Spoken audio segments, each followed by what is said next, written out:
I recognize the gentleman from California, Mr. Cisneros. Thank you, Mr. Chairman. Mr. Secretary, so many topics to cover. I represent California's 31st District, located in Southern California, where you've deployed the National Guard and Marine Combat Battalion in an effort by this administration to provoke a confrontation. God only knows for what reason. As my colleague from Tennessee mentioned, the military has been activated before by the president, but let's tell the whole story. President Johnson federalized the troops after the governor of Alabama activated them to keep black students out of the University of Alabama. President Johnson did it so the students could attend the university. He did it for the right reason. He corrected a wrong. California did not ask the president for help, and the presence of the military is an effort by this administration to intimidate and incite fear and violence amongst its citizens. You failed at ensuring basic operational security by sharing classified data over an unclassified network. This was blatant, lazy, and put service members' lives at risk. And knowing that your office is a SCIF, I hope you are not bringing in your devices, your personal cell phone, or even your work phone, because that's not supposed to be in there either, right, your cell phone, into your office to send these signal chat texts. Your blatant lack of basic OPSEC would have gotten you forced you to resign from any other administration. You're requiring 8% cuts across all services, not to save the taxpayers money, but to fund President Trump's pet projects. You talk about quality of life for our service members, but yet you take $1 billion away from the Army that was meant to improve their barracks and their living. You said that money waste, but we don't know that yet because we haven't seen a budget. If the president has projects he wants funding for, you need to come before this body and provide reasoning, not just shift money around. Right now, you are stealing from our service members, robbing Peter to pay Paul.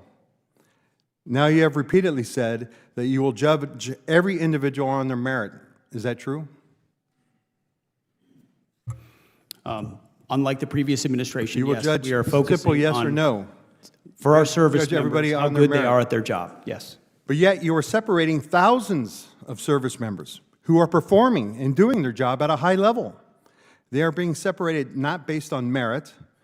You know, some of them have been recommended for early promotion and have gotten awards and are doing a great job, but you are separating for no other reason, and frankly, I think you just don't like them. And you are classifying many of them as a national security threat, which is simply not true. You asked the Secretary of the Navy to change the name of the ship, because Harvey Milk didn't meet your definition of warrior ethos. If a Korean War veteran and a Navy diver who gave his life for standing up for his beliefs doesn't meet your definition, I don't know what will.